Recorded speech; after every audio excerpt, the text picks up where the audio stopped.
બુલેટિનની શરૂઆત કરીશું એક મહત્વના અને મોટા સમાચાર સામે આવી રહ્યા છે તેનાથી પુષ્પા 2 ફિલ્મના અભિનેતા અલ્લુ અર્જુનની હૈદરાબાદ પોલીસે ધરપકડ કરી હતી। હૈદરાબાદના સંધ્યા થિયેટર કેસમાં સાઉથના સુપરસ્ટાર અને પુષ્પા 2 એક્ટર અલ્લુ અર્જુન વિરુદ્ધ મોટી કાર્યવાહી કરવામાં આવી છે। પોલીસે તેની ધરપકડ કરી હતી અને સેશન કોર્ટે 14 દિવસની જ્યુડિશિયલ કસ્ટડીમાં તેમને મોકલવાનો આદેશ આપ્યો છે અને આ દરમિયાન તેલંગાણા હાઈકોર્ટમાં આ કેસની સુનાવણી પણ ચાલુ છે। ત્યારે ઉલ્લેખનીય છે કે 4 ડિસેમ્બરે ફિલ્મના સ્ક્રીનિંગ દરમિયાન થિયેટરમાં નાસભાગ મચી ગઈ હતી, જેમાં 35 વર્ષની એક મહિલાનું મોત નીપજ્યું હતું અને અનેક લોકો ઘાયલ પણ થયા હતા। પોલીસે આ ઘટના માટે અલ્લુ અર્જુન અને થિયેટર મેનેજમેન્ટ સામે કેસ નોંધ્યો છે।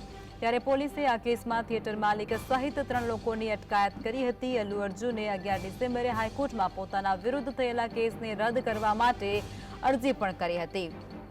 ત્યારે ગત 5 ડિસેમ્બરે ફિલ્મના રિલીઝ સમયે હૈદરાબાદમાં ફિલ્મ પ્રીમિયર સમયે અલ્લુ અર્જુન ઉપસ્થિત રહ્યો હતો અને આ સમયે થયેલી ભાગદોડમાં એક મહિલાનું મોત નીપજ્યું હતું, જ્યારે એક બાઇક પણ ઇજાગ્રસ્ત થયો હતો અને આ ઘટનાને લઈ અને હૈદરાબાદ પોલીસે કાર્યવાહી કરતા અલ્લુ અર્જુનની ધરપકડ કરાઈ છે।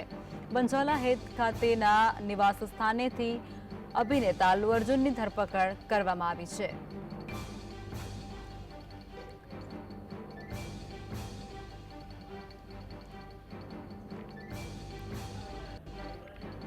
અલ્લુ અર્જુનની ધરપકડ પર તેલંગાણાના મુખ્યમંત્રી રેવંત રેડ્ડીની પ્રતિક્રિયા સામે આવી છે। તેમણે ધરપકડ મામલે કહ્યું છે કે કાયદો કાયદાનું કામ કરશે। મને ઘટના વિશે જાણકારી નથી, તેથી હું જાણકારી મેળવીને જ કંઈ પણ કહેવું યોગ્ય સમજીશ।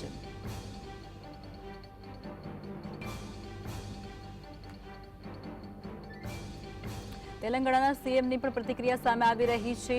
અભિનેતા અલ્લુ અર્જુનને મુદ્દે તેલંગાણાના સીએમએ પોતાનું નિવેદન આપ્યું છે અને તેમણે કહ્યું છે કે આ સમગ્ર ઘટનાની મને કોઈપણ પ્રકારની જાણ નથી।